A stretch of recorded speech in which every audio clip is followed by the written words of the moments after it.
Dağ başında bir gül gibi boynu bükük kalan yarim, dikenleri acılanan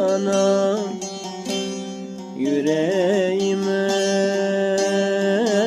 eken yarim, bir kez sana bağlanmışım. Ben kendimi unutmuşum, aşkın ile kavrulmuşum.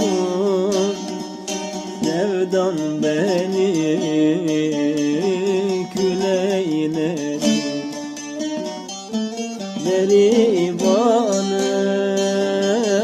berivanım, köy kokulu da ceylanım. Berivanım,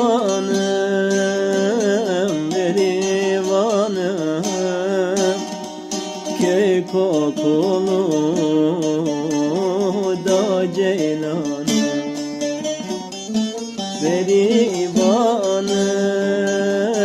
berivanım, köy kokulu da ceylanım.